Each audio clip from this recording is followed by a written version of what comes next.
अस्सलाम वालेकुम students. I hope आप लोग सब खैरियत से होंगे। आज हम अपना नेक्स्ट टॉपिक स्टडी करेंगे जो कि इलेक्ट्रिक फील्ड लाइंस के बारे में।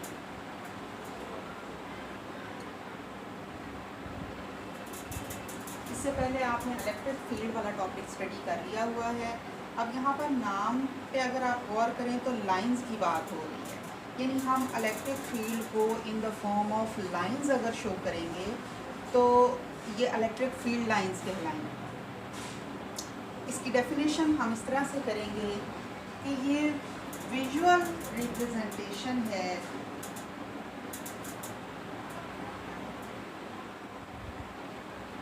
ऑफ इलेक्ट्रिक फील्ड, यानी इलेक्ट्रिक फील्ड लाइंस यूज़ होती हैं visual representation of electric field के लिए। और ये कंसेप्ट जो था ये हमें माइकल फैराडे ने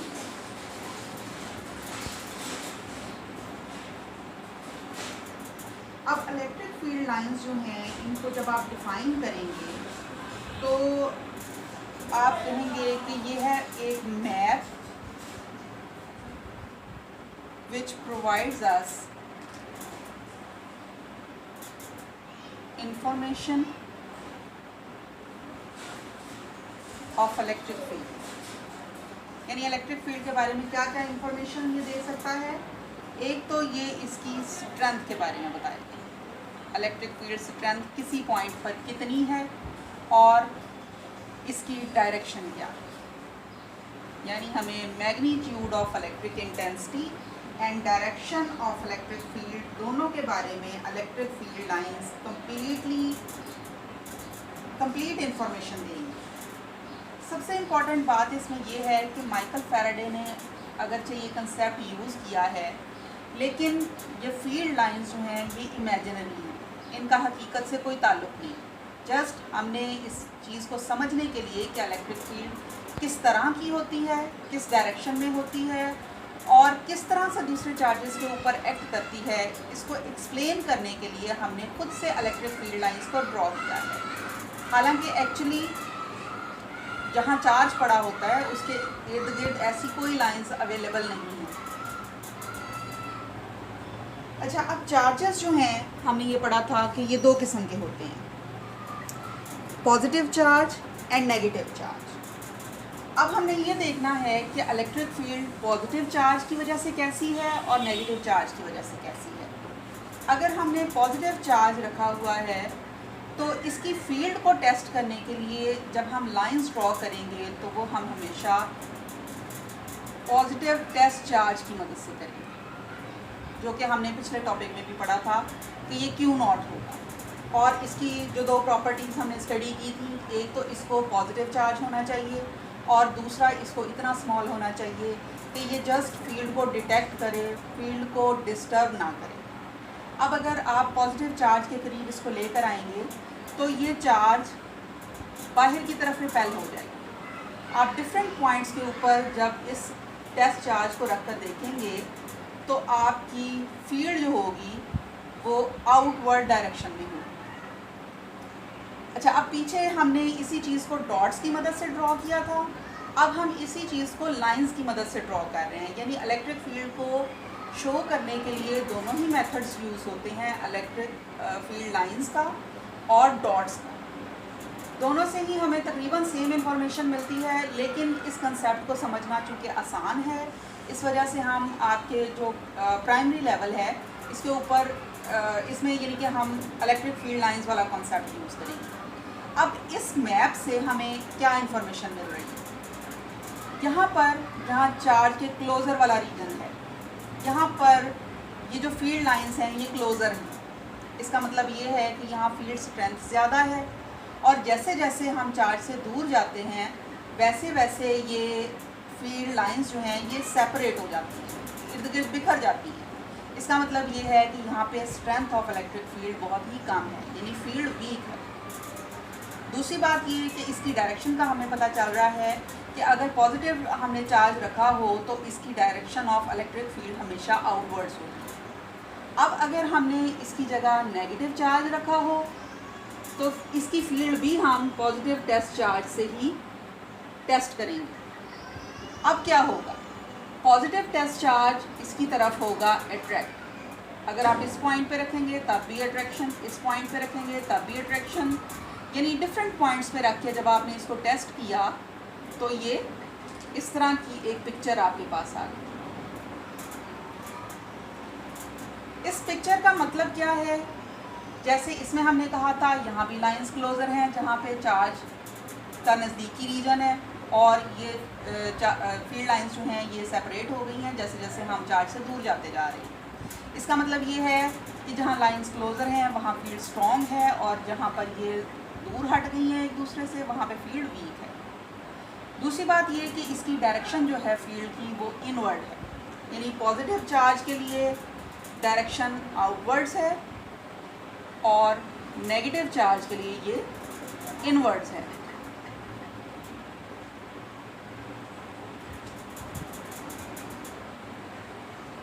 अब ये सारी चीज़ चूँकि हम पेपर के ऊपर ड्रॉ कर रहे हैं और पेपर जो होता है वो एक 2 डायमेंशनल चीज़ है, यानी ये आपको 2 डायमेंशनल पिक्चर दे रहा है इलेक्ट्रिक फील्ड। हालांकि ऐसा नहीं है, चार्ज जब भी स्पेस में पड़ा होगा तो उस स्पेस का मतलब ये है कि उसमें तीनों डायमेंशंस इन्वॉल्व हैं। यानी आप इस तरह से समझ लें जैसे ये फुटबॉल है और उसके अंदर हमने चार्ज को बंद किया हुआ है, तो उसकी ऊपर से भी फील्ड लाइंस निकल रही हैं, नीचे से भी निकल रही हैं, दाएं से भी निकल रही हैं, बाएं से भी निकल रही हैं, आगे से भी निकल रही हैं, पीछे से भी निकल रही हैं। यानी एक्चुअल केस ये है कि ये फील्ड लाइंस 3 डायमेंशनल हैं, लेकिन चूंकि 3 डायमेंशनल चीज़ को हम ड्रॉ नहीं कर सकते बोर्ड के ऊपर, इस वजह से हम ड्रॉ करते हैं इसको 2 डायमेंशंस में। दूसरी बात ये कि यहाँ तो हमने अपनी मर्ज़ी के मुताबिक जितनी लाइंस ड्रॉ की जा सकती थी, नेसेसरी थी शो करने के लिए, उतनी हमने कर ली। हालांकि यहाँ पे इन्फिनिट नंबर ऑफ लाइंस को हम शो कर सकते हैं। अच्छा, अब ये नंबर ऑफ लाइंस जो हैं पर यूनिट एरिया, अगर हम किसी एरिया को परपेंडिकुलर डायरेक्शन में रख दें तो नंबर ऑफ लाइंस जो होंगी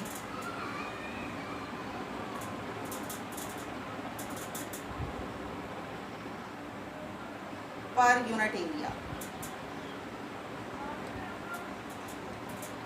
और एरिया रखा होगा हमने perpendicular, passing perpendicular through area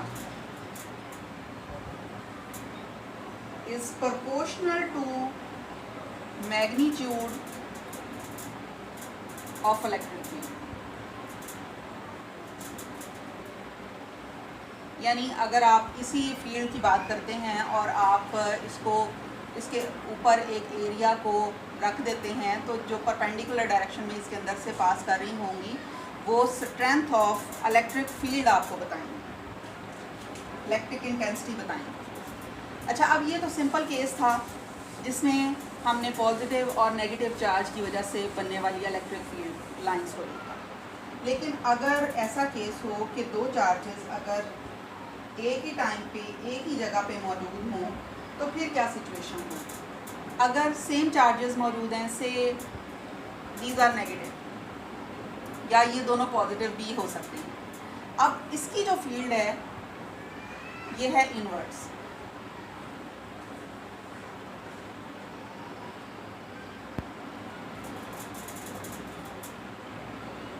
और ये जो दूसरा चार्ज है ये भी सेम ऐसा ही है, यानी इसकी फील्ड भी इनवर्स ही है।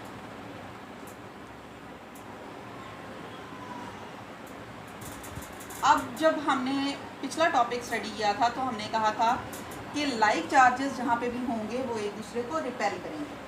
अब रिपल्शन जो है ये इन इलेक्ट्रिक फील्ड लाइंस के दरमियान में भी होगी, यानी जो आमने सामने की लाइंस हैं वो आपस में एक दूसरे को रिपेल करेंगी। जैसे ये लाइन और ये लाइन इसको रिपेल करेगी तो ये दोनों बेंड हो जाएंगी बाहर की तरफ, यहाँ से ये लाइंस ख़त्म हो जाएंगी। उसके बाद अगली जो 2 लाइंस हैं ये भी एक दूसरे को रिपेल करेंगी और ये बेंड हो जाएंगी नीचे की तरफ। यहाँ से ये ख़त्म हो गई। इसी तरह से ये जो दो लाइंस हैं ये ऊपर की तरफ बेंड हो जाएंगी और इसी तरह से ये दो लाइंस जो हैं ये भी ऊपर की तरफ बेंड हो जाएंगी। अब इसके नतीजे में हमें दरमियान में एक ऐसा रीजन मिल जाएगा जहाँ पर फील्ड लाइंस अवेलेबल नहीं होंगी, यानी कि ये ऐसा रीजन होगा जहाँ पे इलेक्ट्रिक फील्ड ज़ीरो हो जाएगी। इसको हम कहते हैं न्यूट्रल जोन। न्यूट्रल जोन इसलिए है क्योंकि दोनों की फील्ड लाइंस ने एक दूसरे को कैंसल आउट कर दिया है, या इसको हम फील्ड फ्री रीजन भी कहते हैं।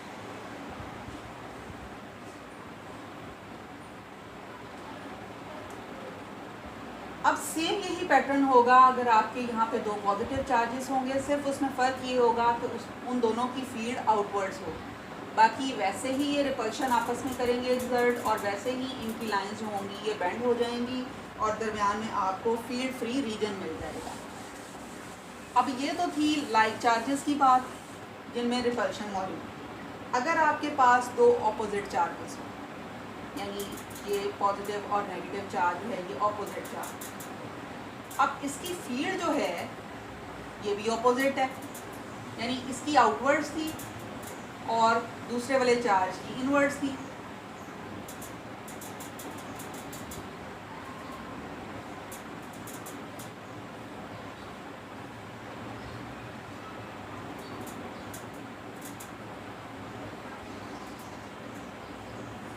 अब क्या होगा?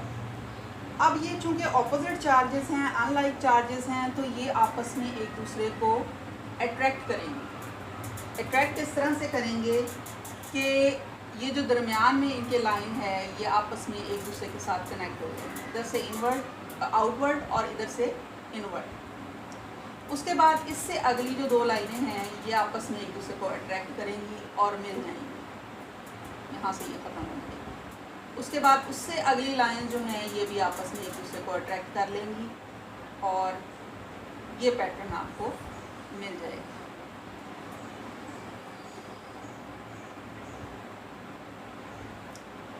और ये पैटर्न आपको बेंड होता हुआ वहाँ तक दिखाई देगा जहाँ तक इनका दायरा असर एक दूसरे के ऊपर ख़त्म नहीं हो जाता। यानी ये लाइंस जो हैं ये बेंड हुई हैं, मिल नहीं रही, लेकिन मिलने की कोशिश कर रही हैं और आखिरकार आप इस जगह पे जब पहुंचते हैं तो एक दूसरे के इफ़ेक्ट को ये एक दूसरे को इफ़ेक्ट नहीं कर पाते और ये लाइंस जो हैं ये अपनी ओरिजिनल पोजीशन में ही रहती हैं।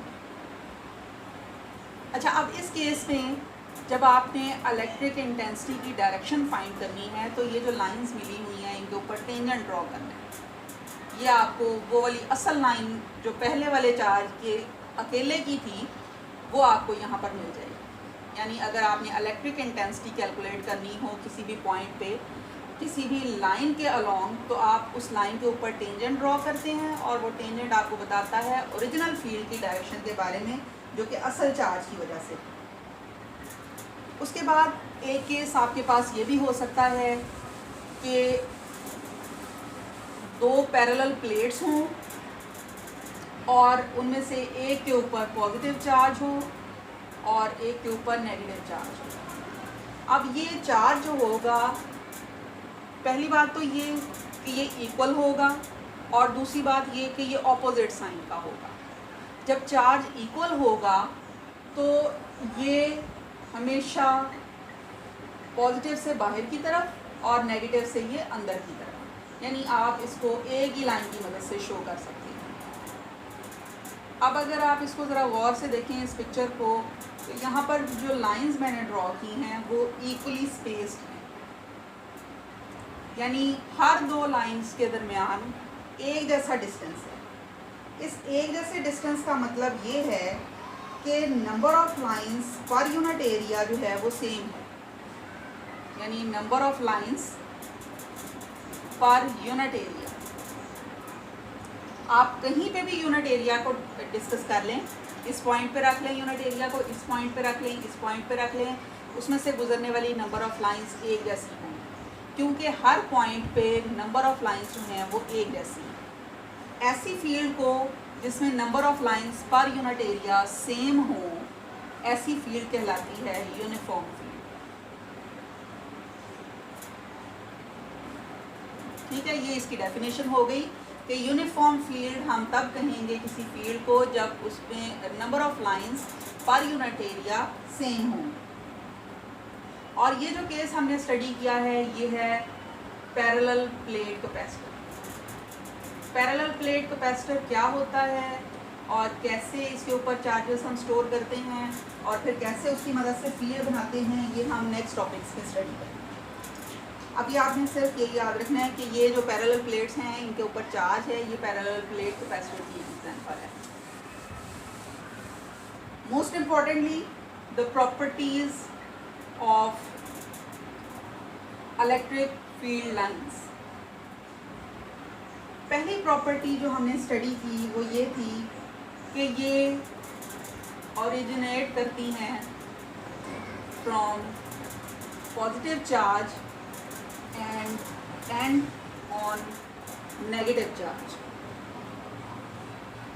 यानी अगर आप यही वाली पैरेलल प्लेट कैपेसिटर वाली ही एग्जांपल ले लें तो इधर से इधर को ये होती है। इसका मतलब ये है कि पॉजिटिव चार्ज से ये शुरू हो रही हैं, बाहर निकल रही हैं, और नेगेटिव चार्ज की ये अंदर जा रही हैं, यानी वहाँ पे ये ख़त्म हो रही हैं।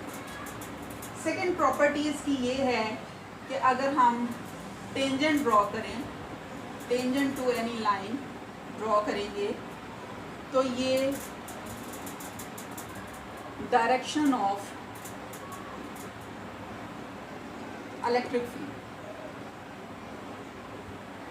ये भी मैंने आपको समझाया है कि ये कैसे होगा। उसके बाद फील्ड इज स्ट्रॉन्ग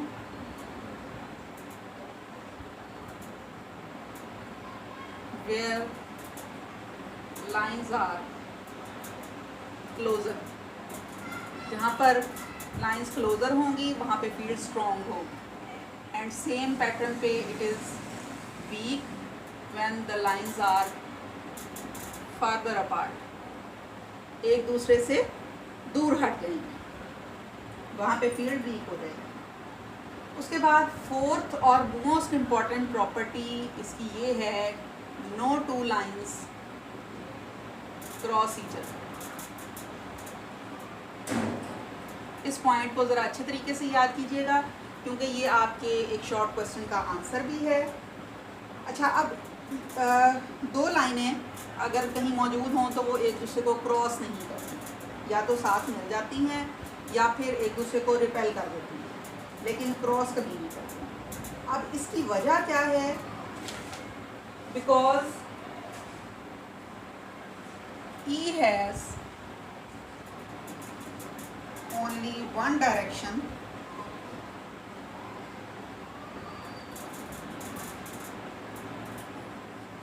और अगर ये क्रॉस करती, इसका मतलब ये होता कि E has more than one direction.